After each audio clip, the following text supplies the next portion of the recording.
This is Focus, the video news magazine of Toledo Technology Academy of Engineering, with your host, Jesse Rodriguez. TTA's 7th and 8th graders are in the midst of an annual major project. First, to build these tiny houses, to wire the neighborhood, and then to wire the houses for electricity. I'm Andrew Shan in the PET7 Lab, and I'll take you to TTA Town. Our 3 Vex Robotics teams are on a roll with tournaments, first in Monroe, Michigan, and then the major event just down the road that can lead to the World Finals. I'm Xavier Coleman here at Kalahari Water Park Resort in Sandusky, Ohio, and we are here to spin up. TTA's Student Council sponsored a semi-formal dance for grades 9 through 12, complete with a buffet dinner, karaoke, games, and of course, dancing. I'm Brendan Welly with my snow friend here, and I'll take you to the Snowball. Now, from the campus of Toledo Technology Academy of Engineering in Toledo, Ohio, here's your host for this edition of Focus, Jesse Rodriguez. Welcome to this edition of Focus. Students in the 7th and 8th grades had a challenge to build a tiny house and then to provide electric service. First, they had to design and engineer the project, and then they followed their plan to wire the houses. Focus reporter Andrew Shan takes you on a trip to TTA Town.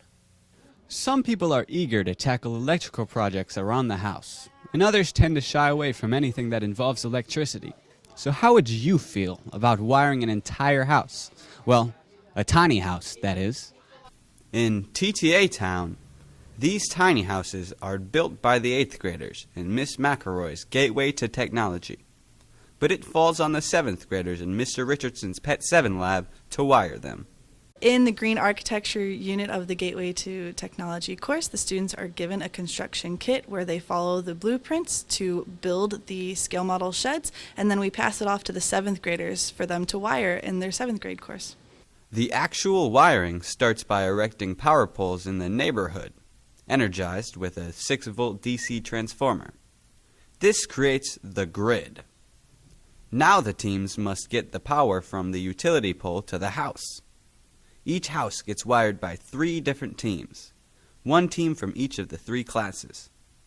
1 team will wire the right side wall, another team will wire the left wall, and the 3rd team will wire the rear wall.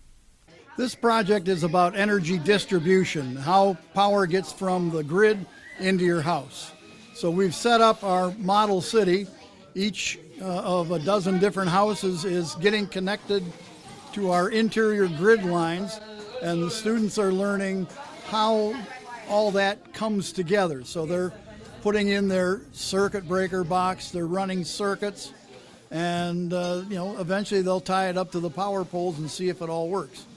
Students must draw a schematic in their engineer's notebook to lay out their wiring plan with a detailed diagram. Each house will be wired with 2 lamps in series with a switch, a fan with a switch, a terminal strip to simulate a breaker box, and a terminal strip used to connect the house to the grid. But before any actual wiring occurs, students must make a list of all parts, materials, and tools they will need. Once they have everything ready, they start the wiring process. This can take days or a week, depending on their proficiency, and they must use all the knowledge of electricity they have learned in their classes to do the job right and follow the wiring plan. It was very fun. The wiring is probably my favorite project all year, and how you get to work with stuff that you use in your actual house. The wiring was difficult, twisting the wires on and building it.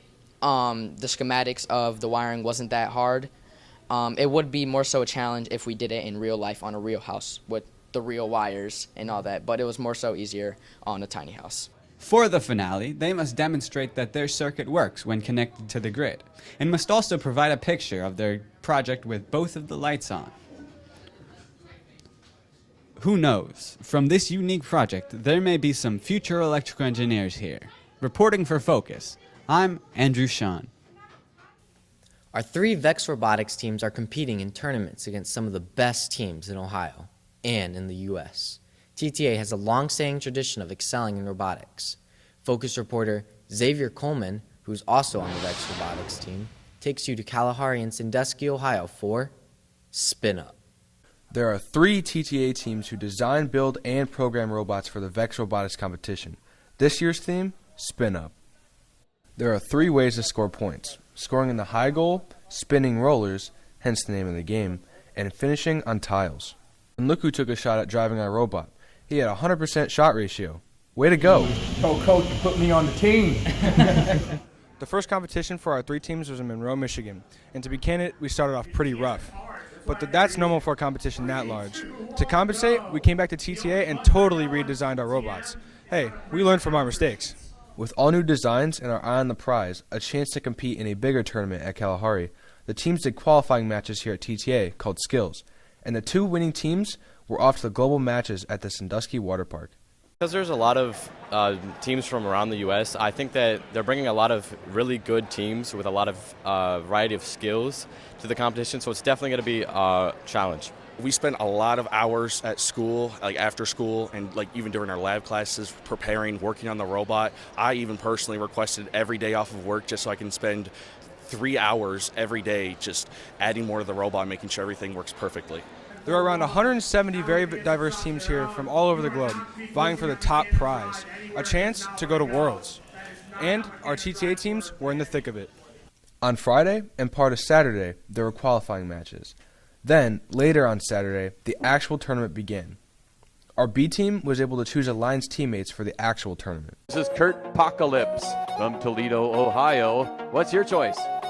11124X. 11124X. The butterfly effect. Do you accept?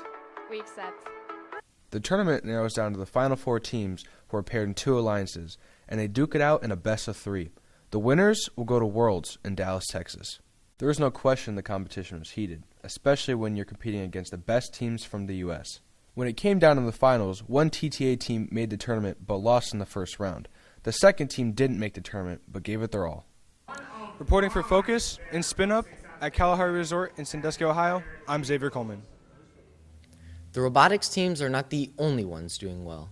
Our TTA bowling teams are on a roll, every pun intended, with JV and varsity teams competing against other local high schools. One varsity teammate, who's also a Focus crew member, reached a milestone. Zak Sahloff rolled a perfect 300 game. That's the dream of every bowler, and it's a major accomplishment for Zak, and a tribute to our bowling coaches. Congratulations, Zak. TTA has a very active student council, and they sponsor a myriad of events throughout the year. Recently, they organized a winter semi-formal dance that took on a snowy theme. Focus reporter Brendan Welly was on board and takes you to the Snowball. Last year, about this time, the Student Council sponsored a homecoming dance, and the theme was the Roaring Twenties. This year, it was a semi-formal winter dance, and the theme, well, Snowball, of course. The TTA cafeteria was transformed into a winter wonderland with snowflakes everywhere. It was a dance, after all, so there was dancing, and students made requests of all their favorite songs. Plus, there was the usual group dances that everyone loves.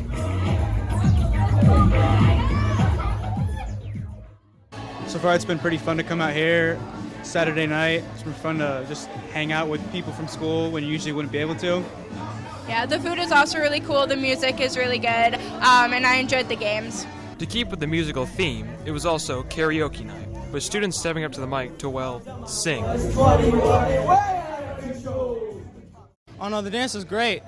They catered really nice barbecue food, and it's really different because there's karaoke happening, which, I mean, you don't really see that often. I've been dancing with my friends, and yeah, it's pretty good.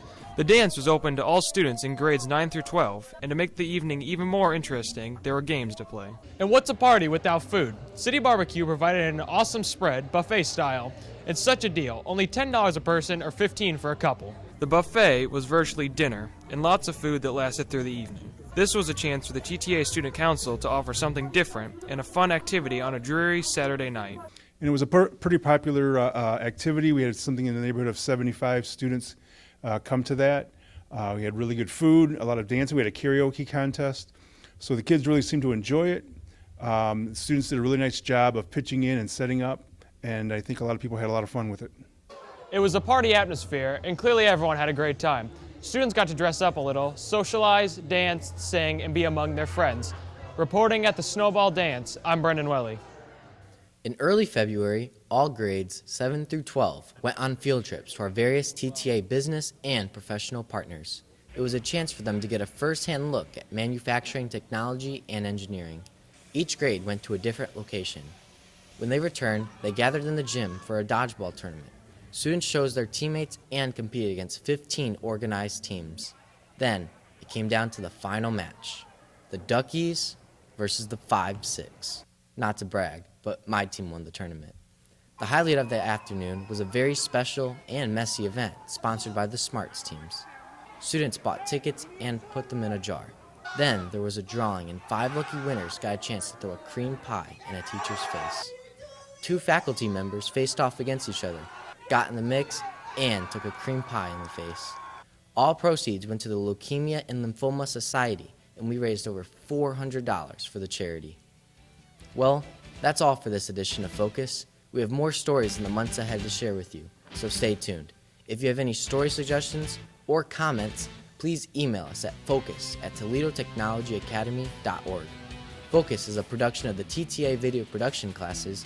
On behalf of the entire Focus News team, and until next time, I'm Jesse Rodriguez. Thanks for watching.